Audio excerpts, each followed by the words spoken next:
উপদেষ্টা পরিষদ তার কোন উপদেষ্টা এই সরকারের মান সবচেয়ে বেশি ডুবিয়েছে? আমার জবাব হবে আসিফ মাহমুদ সজীব ভুঁইয়া। এটা ইনফ্যাক্ট গতকালের ঘটনা, যেটা সবার সামনে এসছে সেটার জন্য না, তার অনেক আগে থেকেই একটার পর একটা বিতর্কিত কাজ করে চলছেন এবং তিনি ক্ষমতায় বা দায়িত্বে আছেন এখনো। এবং আমি ধারণা করি না, মোটামুটি নিশ্চিত জনাব আসিফ মাহমুদ একই জায়গায় থেকে যাবেন।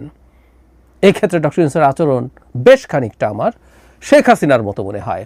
কিন্তু শেখ হাসিনার ক্ষেত্রে আমি একটা কারণ খুঁজে পাই, ডক্টর ইউনূসের ক্ষেত্রে কারণ খুঁজে পাই না। আমি সেই জায়গায় যাব। আমরা নিশ্চয়ই বাংলা ভিশন চ্যানেলের একটা নিউজ দেখেছি, লম্বা একটা রিপোর্ট, যেখানে আসিফ মাহমুদ সজীব ভুঁইয়ার বাবা তার এলাকায় কি করছেন এবং উপদেষ্টা পুত্রকে ভিত্তি করে এক ধরনের মাফিয়াতন্ত্র কায়েম করছেন তিনি, সেখানে রিপোর্টে তাই বলা হয়েছে। চ্যানেলটা বাংলা ভিশন স্বাভাবিকভাবেই এই চ্যানেলকে বা এই রিপোর্টকে ডিনাউন্স করে দেওয়ার চেষ্টা করা হচ্ছে, যেহেতু এই চ্যানেলটার মালিক জনাব ইশরাক হোসেন, মালিকদের মধ্যে তিনি আছেন। এবং কিছুদিন আগে জনাব ইশরাকের সাথে ঢাকা দক্ষিণের মেয়র হওয়া নিয়ে আসিফ মাহমুদ সজীব ভুঁইয়ার একটা সংঘাত ছিল। তাই প্রশ্ন কেউ করতেই পারেন, তুড়ি মেরে কেউ উড়িয়ে দিতেই পারেন যে সেই ধারণার বশবর্তী হয়েই সেটার জন্যই তিনি আক্রমণাত্মক হয়েছেন জনাব আসিফ মাহমুদের বিরুদ্ধে। ব্যাপারটা কি এতটা সরল?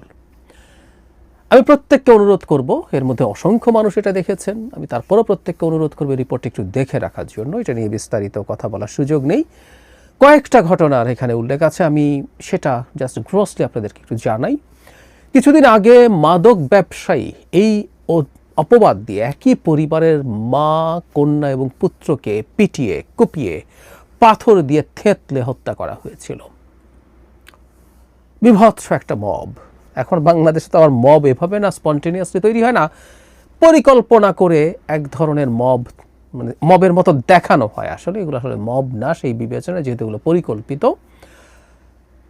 এখানে দেখা যায় যে ঘটনার মধ্যে প্রচুর রাজনৈতিক দ্বন্দ্ব ছিল এবং রাজনৈতিক দ্বন্দ্বগুলোর কারণেই আসলে এখানে হত্যাকাণ্ডটা হয়েছে, এই রিপোর্টে যা বলা হচ্ছে। এবং যে হত্যাকারী আছেন, যে মদদে হত্যা হয়েছে, তিনি জনাব আসিফ মাহমুদ সজীব ভুঁইয়ার বাবার আশ্রয়ে আছেন এবং তার খুবই ক্লোজ মানুষ। এবং খুবই ইন্টারেস্টিং, একজন আওয়ামী লীগের সময় একজন আওয়ামী লীগ করা চেয়ারম্যান ওখানে এখনো বহাল তবিয়তে আছেন এবং জনাব আসিফ মাহমুদ সজীব ভুঁইয়ার বাবার সাথে তিনি ঘুরে বেড়ান এবং তাকে নিয়েই আসিফ মাহমুদ সজীব ভুঁইয়ার বাবা এই কাজগুলো করেন। আরও ইন্টারেস্টিং তথ্য আছে, আওয়ামী লীগের এমপি ছিলেন ওই সিটে যিনি, ইউসুফ আবদুল্লাহ হারুন সম্ভবত, তার ওখানে যখন নির্বাচনী ক্যাম্পেইন হয় সেই চেয়ারম্যান এবং আসিফ মাহমুদ সজীব ভুঁইয়ার বাবা আওয়ামী লীগের হয়ে সেই স্টেজে নৌকার পক্ষে ভোট চেয়েছেন। রিপোর্টে আছে এগুলো। সেই পরিবারের বেঁচে থাকা সদস্যরা পালিয়ে বেড়াচ্ছেন এবং তারা জীবনের হুমকির মুখে আছেন, কারণ তারা এই ঘটনার সাথে আসিফ মাহমুদ সজীব ভুঁইয়ার বাবা আসিফ মাহমুদ সজীব ভুঁইয়া একে দায়ী করছেন। এটা একটা ঘটনা। আরেকটা ঘটনার দিকে আমি একটু দৃষ্টি দিতে চাই। তিনটা ঘটনার কথা আছে, তিনটা পরিবার এলাকা ছাড়া এক ব্যবসায়ীর কথা আছে, আমি সেটার দিকে যাচ্ছি না। সবচেয়ে মর্মান্তিক এবং বিভৎস যে ঘটনা, এটা ভয়ঙ্কর। একটু আগে যেটা ঘটলো সেটা তো বিভৎসতম, এই ঘটনাটাও আমাদেরকে অনেক টাচ করবে। একজন স্কুল শিক্ষিকা, তিনি সনাতন ধর্মের।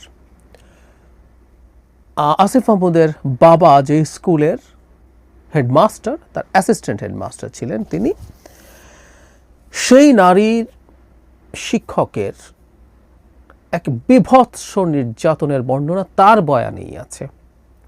আমি শুনতে বলবো, ওটা নেওয়া যায় না। কিভাবে তাকে আটকে রেখে নির্যাতন করা হয়েছে, ঘন্টার পর ঘন্টা তাকে বিবস্ত্র করে ফেলার চেষ্টা করা হয়েছে, অনেক ক্ষেত্রে শরীরে জখম হয়েছে। এখানেও মব, পরিকল্পিত মব, এক আরেক নতুন জিনিস বাংলাদেশে। তারপর তাকে স্কুল থেকে বের করে গ্রামে অবমাননাকরভাবে ঘোরানো হয়েছে। জানা যায় সেটা হচ্ছে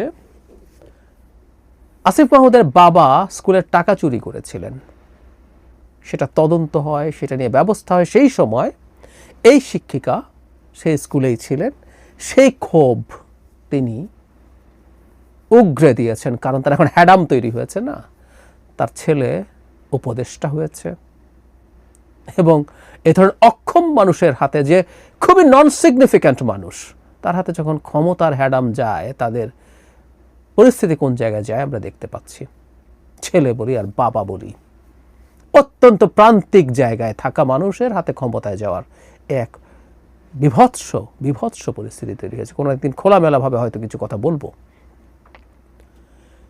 বিভিন্ন জায়গায় আরও নানান কিছু, ওর পুকুর দখল করো, মাছের যে পুরো সব চাষ হচ্ছে সেটা সহ দখল করে ফেলো, হেন কিছু নেই তিনি করছেন না। কোত্থেকে হয় এই ক্ষমতা আমরা খুব ভালো মতো জানি, না জানার কোনো কারণ নেই। তাকে যখন জিজ্ঞেস করা হয়েছিল, তিনি একবারই কথা বলেছেন ফোনে, তিনি দেখা করেননি। তিনি জানান যে তার ছেলে নির্বাচন করবে এই ভেবে শত্রুপক্ষ বা অন্য পক্ষ এসব করছে। খানিকটা অফ টপিক হলেও বলে রাখি, আমি এর আগে এটা নিয়ে ভিডিও করেছি। একটা অধ্যাদেশ জারি হতে যাচ্ছিল এই অন্তর্বর্তী সরকার নিয়ে, যেটা উপদেষ্টা পরিষদে পাশ হয়েছে এবং আসিফ মাহমুদ উপদেষ্টা পরিষদের সদস্য হিসাবে সেখানে ছিলেন এবং তারা অ্যাগ্রি করেছেন। আমি দেখিয়েছিলাম ওটা, আমি এটা দেখাতে যাচ্ছি না, আপনারা যে কেউ খোঁজ নিলে জানবেন। অ্যাগ্রি করেছিলেন যারা এই সরকারে থাকবেন তারা কেউ নির্বাচন করবে না। আসিফ মাহমুদ নির্বাচন কিভাবে করছেন, কেন কিভাবে প্রস্তুতি নেন তিনি?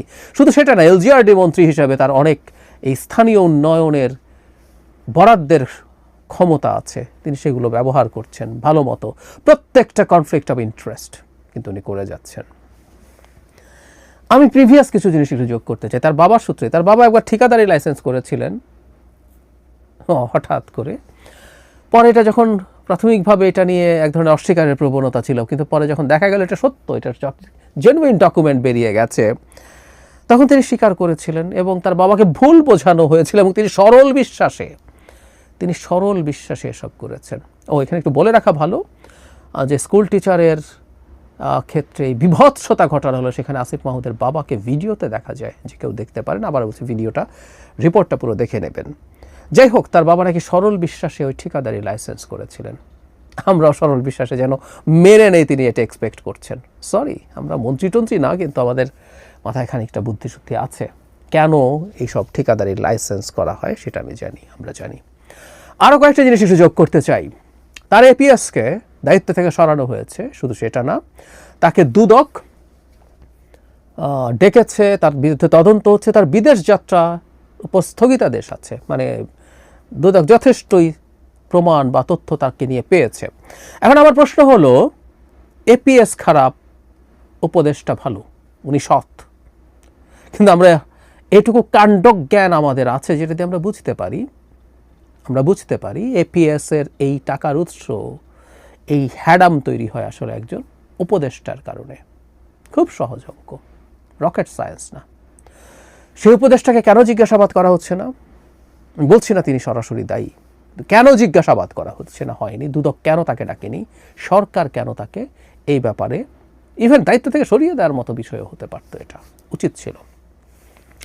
শুধু সেটা না, তিনি একটা গর্হিত অন্যায় করেছেন তারও কিছুদিন আগে। আমাদের মনে থাকার কথা, যেন হাসনাত আবদুল্লাহ যখন সেনা প্রধানকে নিয়ে একটা স্টেটাস দিয়েছিলেন যে তাকে রিফাইন্ড আওয়ামী লীগ তৈরি করার ব্যাপারে কনভিন্স করতে চেয়েছেন, ঠিক সেই সময়ের পরপর জনাব আসিফ মাহমুদ একটা ইন্টারভিউ দিয়েছেন, যেখানে তিনি প্রধান উপদেষ্টার সাথে সেনা প্রধানের এক ধরনের কনফ্লিক্ট তৈরির চেষ্টা জাতির সামনে করেছেন। আমি ধারণা করি এটা উনি প্রধান উপদেষ্টাকে আগে একা ফিসফিস করে বলেও ফেলতে পারেন, কিন্তু পাবলিকলি তিনি বলছেন প্রধান উপদেষ্টা আসার আগে কিভাবে সেনা প্রধান তাকে প্রধান উপদেষ্টা হওয়া থেকে ঠেকিয়ে রাখতে চেয়েছিলেন। ঘন্টার পর ঘন্টা নাকি সেটা নিয়ে কথা বলছে, এটা জনাব আসিফ মাহমুদের কথা, এবং শেষে নাকি সেনাপ্রধান বুকে পাথর চাপা দিয়ে এটা মেনে নিয়েছিলেন। মানে একটা সরকারের সিটিং উপদেষ্টা এইরকম একটা সাক্ষাৎকার দিতে পারে, এই বিভৎস কাজ ঘটাতে পারে আমাদের অত্যন্ত টার্ময়েলের টাইমে, এবং এটা একটা সিন্ডিকেটেড প্ল্যান। এবং এই আসিফ মাহমুদের এই সাক্ষাৎকার দেখিয়ে একজন খুব গুরুত্বপূর্ণ সোশ্যাল মিডিয়া ইনফ্লুয়েন্সার দাবি করেছিলেন যে এটা তার পরিকল্পিত, কারণ দুদিন আগে তিনি ওয়াকার কিছু একটা নেগেটিভ একটা কিছু পাবে, একটা বোমা ফাটাবে, এটা উনি আগেই বলে রেখেছিলেন। পরে এই ভিডিওটা দেখিয়ে তিনি বলেছেন ওয়াকার সেটা পেয়েছে। তো তার মানে একজনের সাথে যোগসাজশে তিনি এই কাজগুলো করছেন সরকারে বসে বসে, এবং তাকে রেখে দেওয়া হলো।